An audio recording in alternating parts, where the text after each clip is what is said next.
오늘 새벽도 기도의 자리에 나오신 성도님들을 환영하고 축복합니다. 사랑과 은혜가 풍성하신 하나님 아버지, 저에게 오늘도 새로운 날을 허락하시며 또한 하루의 첫 시간을 하나님 앞에 나오게 하심에 감사드립니다. 하나님 아버지, 저희에게 또한 명절을 보내게 하시고 명절 기간 동안 아무런 사고 없이 또한 이렇게 안전하게 다시 하나님 전에 모여서 이렇게 새벽 기도회로 나오게 하심에 또한 감사드립니다. 하나님, 우리가 더욱더 이 기도의 자리를 잊지 않고 나아갈 수 있도록 우리들을 인도하여 주시옵소서. 항상 우리가 하나님 앞에 더욱더 엎드려 기도함으로 우리의 모든 영광을 하나님께 돌리며 이 세상의 모든 주권이 우리에게 있는 것이 아니라 하나님에게 있음을 또한 고백하며 날마다 하나님의 은혜를 떠나 살아가지 않을 수 있는 우리들이 될 수 있도록 하나님 인도하여 주시옵소서. 그래서 하나님의 은혜 없이는 살아갈 수 없음을 고백하게 하시고 날마다 하나님이 주시는 그 은혜를 누리며 살아갈 수 있는 우리 대양의 가족들이 다 될 수 있도록 하나님 인도하여 주시옵소서. 그래서 항상 가정과 또한 일터와 교회 가운데 속에서도 날마다 하나님을 바라보고 하나님의 말씀을 의지함으로 또한 그 말씀대로 살아갈 수 있는 참된 하나님의 자녀로 살아갈 수 있는 우리들이 될 수 있도록 하나님 인도하여 주시옵소서. 하나님, 오늘 또한 우리가 기도의 소원을 가지고 이 자리에 나왔습니다. 하나님, 우리는 연약함으로 우리의 힘으로 할 수 있는 것들이 없음을 고백함으로 하나님 앞에 기도하오니 하나님, 우리의 기도를 들으시고 응답하여 주시고 우리 앞에 있는 그 문제들 때문에 우리가 좌절하고 낭망하고 낙심하는 것이 아니라 하나님이 나의 등 뒤에서 나를 지켜보시고 나에게 날마다 힘을 더하여 주신다라는 사실을 잊지 않게 하시고 그 하나님을 의지하는 마음으로 또한 그 하나님을 믿는 그 담대한 믿음을 가지고 우리 앞에 있는 어려운 문제들, 어떠한 문제들로 인해서 항상 우리가 좌절하고 낭망하지 않을 수 있도록 하나님이 지켜주시고 보호하여 주시옵소서. 비록 그 문제가 해결되지 않는다 할지라도 우리가 하나님을 원망하는 것이 아니라 그 가운데 속에서도 나를 지키시고 나를 바라보시는 그 하나님만을 바라보고 오늘도 그 하나님의 은혜 가운데 살아갈 수 있는 우리 대양의 가족들이 다 될 수 있도록 하나님 인도하여 주시옵소서. 이 모든 말씀 예수 그리스도 이름으로 기도드립니다. 아멘. 함께 말씀 보도록 하겠습니다. 하나님 우리에게 주시는 말씀은 누가복음 5장 1절에서 16절까지 말씀입니다. 누가복음 5장 1절에서 16절까지 말씀입니다. 누가복음 5장 1절에서 16절까지 말씀 찾으신 줄 알고 교독하도록 하겠습니다. 무리가 몰려와서 하나님의 말씀을 들을새 예수는 게네사렛 호숫가에 서서 호숫가에 배 두 척이 있는 것을 보시니 어부들은 배에서 나와서 그물을 씻는지라. 예수께서 한 배에 오르시니 그 배는 시몬의 배라. 육지에서 조금 떼기를 청하시고 앉으사 배에서 무리를 가르치시더니 말씀을 마치시고 시몬에게 이르시되 깊은 데로 가서 그물을 내려 고기를 잡으라. 시몬이 대답하여 이르되 선생님, 우리들이 밤이 새도록 수고하였으되 잡은 것이 없지만은 말씀에 의지하여 내가 그물을 내리리이다 하고 그렇게 하니 고기 잡은 것이 심이 많아 그물이 찢어지는지라. 이에 다른 배에 있는 동무들에게 손짓하여 와서 도와달라 하니 그들이 와서 두 배의 채움에 잠기게 되었더라. 시몬 베드로가 이를 보고 예수의 무릎 아래 엎드려 이르되 주여, 나를 떠나소서, 나는 죄인이로소이다 하니 이는 자기 및 자기와 함께 있는 모든 사람이 고기 잡힌 것으로 말미암아 놀라고 세베대의 아들로서 시몬의 동업자인 야고보와 요한도 놀랐습니다. 예수께서 시몬에게 이르시되 무서워하지 말라. 이제후로는 내가 사람을 취하리라 하시니 그들이 배들을 육지에 대고 모든 것을 버려두고 예수를 따르니라. 예수께서 한 동네에 계실 때에 온 몸에 나병 들린 사람이 있어 예수를 보고 엎드려 구하여 이르되 주여, 원하시면 나를 깨끗하게 하실 수 있나이다 하니 예수께서 손을 내밀어 그에게 대시며 이르시되 내가 원하노니 깨끗함을 받으라 하신대 나병이 곧 떠나니라. 예수께서 그를 권고하시되 아무에게도 이르지 말고 가서 제사장에게 내 몸을 보이고 또 내가 깨끗하게 됨으로 인하여 모세가 명한 대로 예물을 드려 그들에게 입증하라 하셨더니 예수의 소문이 더욱 퍼짐에 수많은 무리가 말씀도 듣고 자기 병도 고침을 받고자 하여 모여오되 예수는 물러가서 한적한 곳에서 기도하시니라. 아멘. 누가 주의 은혜를 얻는가? 누가 주의 은혜를 얻는가라는 제목으로 함께 말씀을 나누고자 합니다. 자읍자득이라는 사자성어를 다들 알고 계실 겁니다. 자읍자득의 뜻은 자기가 저지른 일의 결과를 스스로 돌려받는다라는 뜻을 가지고 있습니다. 이 사자성어를 생각하면 한 속담이 떠오릅니다. 바로 뿌린 대로 거둔다라는 속담이 동시에 떠오르실 겁니다. 또한 성경에서도 갈라디아서 6장 7절에 보시면 스스로 속이지 말라. 하나님은 만홀히 여김을 받지 아니하시나니 사람이 무엇으로 심든지 그대로 거두리라 라고 이야기하고 계십니다. 그렇습니다. 우리가 심은 대로 거두고 우리가 뿌린 대로 거두는 것이 우리가 살아가는 인생이라고 또한 이야기를 할 수 있을 겁니다. 그런데 하나님의 은혜도 동일하다라고 말할 수 있습니다.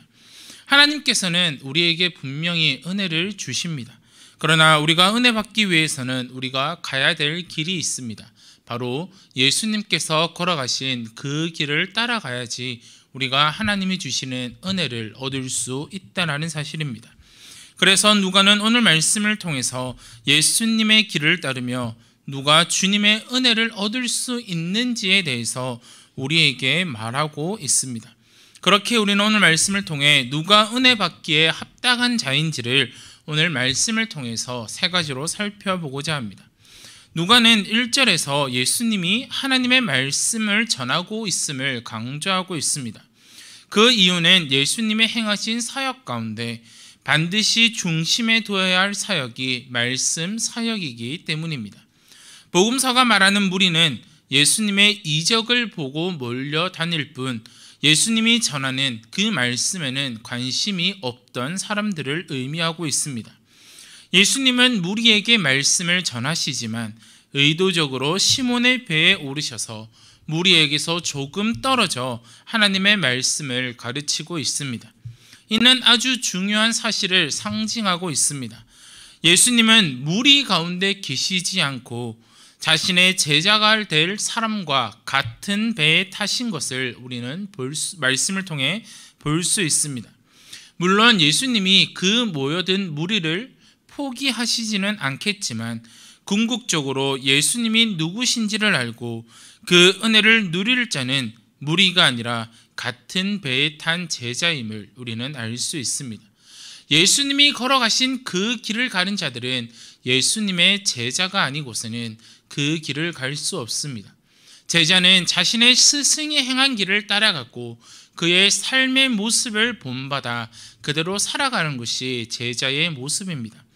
그렇기에 우리가 주님의 참된 은혜를 얻기 위한다면 말씀을 듣기만 하는 무리의 자리에서 주님과 같은 배를 타는 주님이 걸어가신 길을 걸어가는 그 예수님의 제자의 자리로 옮겨야 합니다.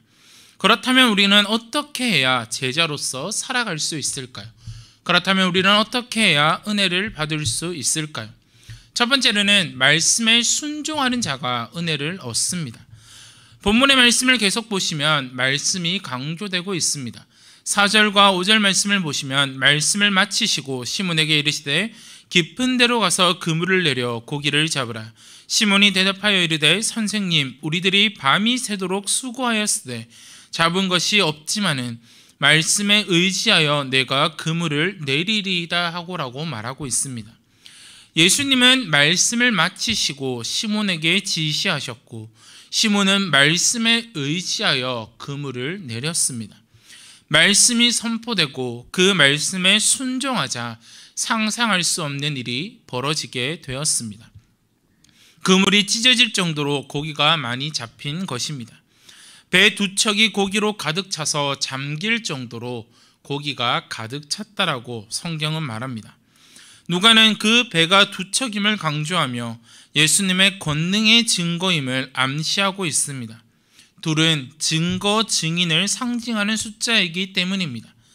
누가가 이 사건을 특별히 강조하는 이유는 말씀이 선포되고 그 말씀에 순종하는 사람에 의해 교회가 시작되고 예수님의 제자가 그 가운데 생기게 된다는 사실입니다.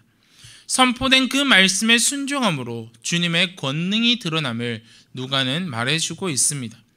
따라서 주님의 몸된 교회인 우리는 바른 말씀을 선포하고 또한 그 말씀에 온전히 순종함으로써 주님이 그 권능으로 베푸시는 은혜를 받아 누릴 수 있다라는 사실입니다. 그렇기에 우리는 날마다 하나님의 말씀에 순종함으로 그 말씀을 따름으로 예수 그리스도의 제자가 되어 주님이 주시는 은혜를 얻을 수 있다라는 사실입니다. 두 번째로는 죄인됨을 인정하는 자가 은혜를 받습니다. 베드로가 예수님의 무릎 아래 엎드려 자신이 죄인이라고 고백하는 것은 구약 시대에 하나님의 영광을 본 선지자의 반응을 연상시킬 수 있습니다.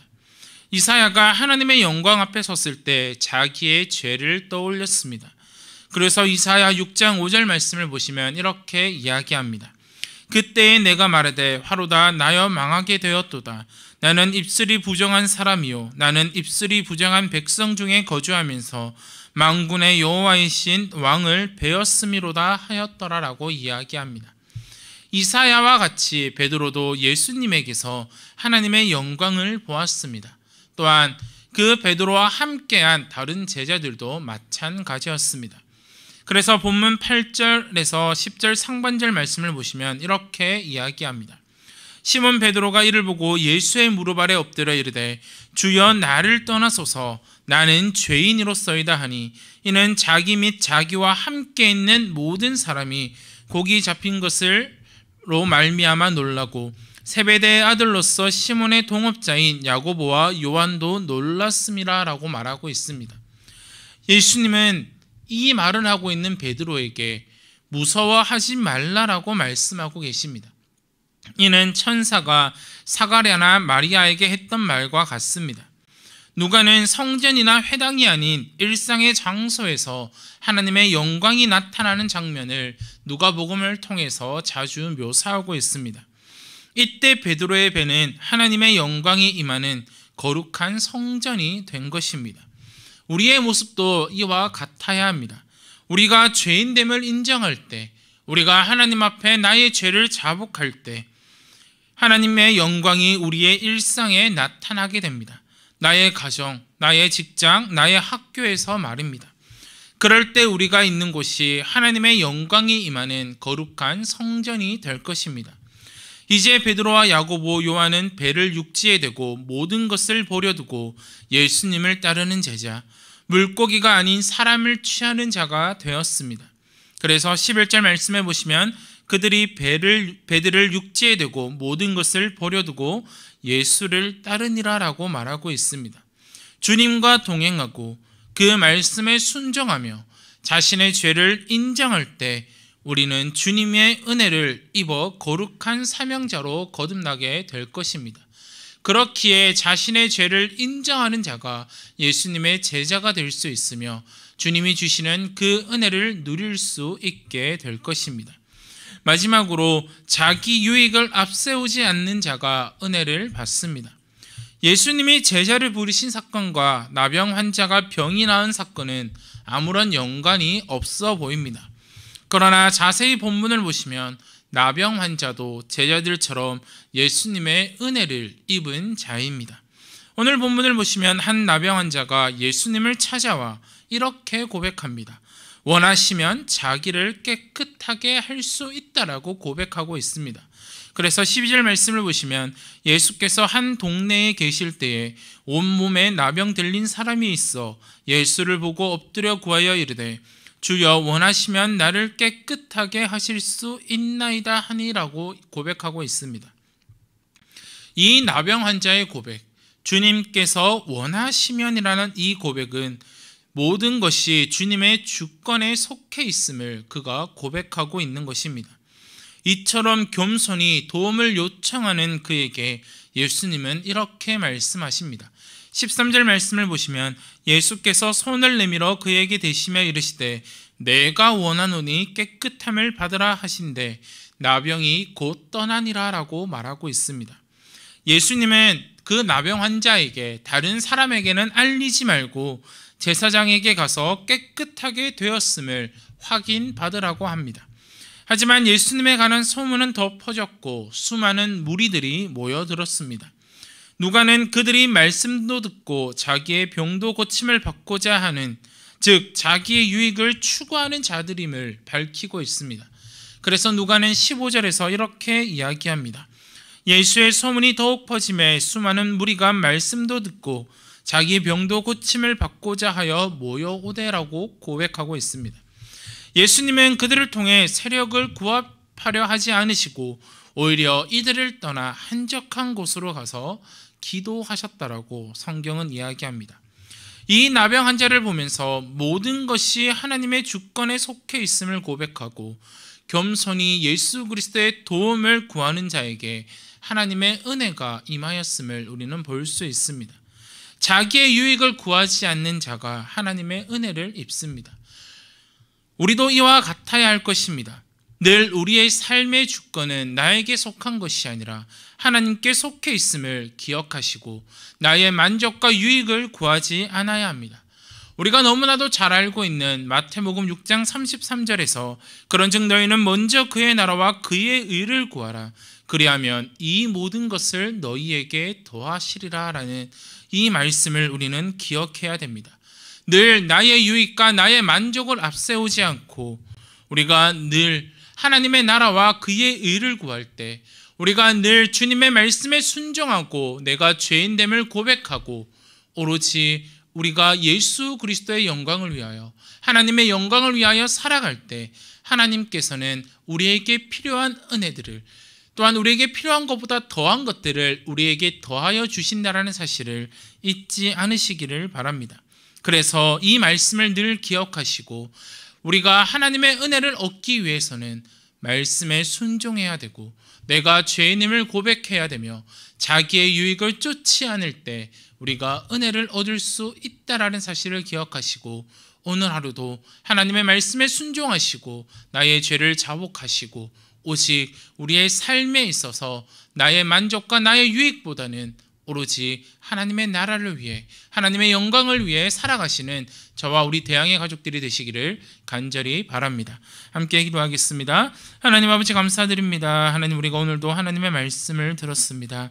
하나님, 하나님의 말씀 가운데서 우리가 기억해야 될 것은 우리가 뿌린 대로 거두고 우리가 심은 대로 날 것임을 또한 기억하므로 우리가 하나님의 은혜를 얻고자 하면 예수님이 걸어가신 그 길을 따라가야 되며 예수님의 제자로서 이 땅을 살아가야 됨을 기억할 수 있도록 우리들을 붙들어 주시옵소서. 그래서 우리가 오직 하나님의 말씀에 순종하고 내가 죄인됨을 고백하며 나의 만족과 유익을 구하는 것이 아니라 오직 하나님의 영광과 하나님의 유익과 하나님의 나라를 구하며 살아갈 때 우리가 하나님이 주시는 은혜를 받으며 그 은혜 가운데 우리가 이 세상을 살아갈 수 있다는 사실을 기억하므로 오늘 하루도 은혜를 받는 자, 하나님이 주시는 그 은혜를 누리는 자로서 이 땅을 살아갈 수 있는 우리 대양의 가족들이 다 될 수 있도록 하나님이 인도하시고 하나님 붙들어 주시옵소서. 이 모든 말씀 예수 그리스도 이름으로 기도드립니다. 아멘. 하늘에 계신 우리 아버지여, 이름이 거룩히 여김을 받으시오며 나라가 임하시오며 뜻이 하늘에서 임한 것 같이 땅에서도 이루어지이다. 오늘 우리에게 일용할 양식을 주시옵고 우리가 우리에게 죄 지은 자를 사하여 준 것 같이 우리 죄를 사하여 주시옵고 우리를 시험에 들게 하지 마시옵고 다만 악에서 구하시옵소서. 나라와 권세와 영광이 아버지께 영원히 있사옵나이다. 아멘. 오늘은 터키 이 야고보 선교사님을 위해서 기도하는 날입니다. 우리가 이 세 가지 기도 제목 가지고 함께 기도했으면 좋겠습니다. 첫 번째로 황무한 땅에 복음이 참된 소망이 될 수 있도록 기도해 주시기를 바랍니다. 두 번째로는 말씀으로 무장되어 언제 어디서든 복음을 전할 수 있는 우리 선교사님이 될 수 있도록 기도해 주시기를 바랍니다. 마지막으로 선교 사역에 필요한 모든 것을 공급해 주셔서 끝까지 그 복음을 전하는 사명을 잘 감당할 수 있게 기도해 주시기를 바랍니다.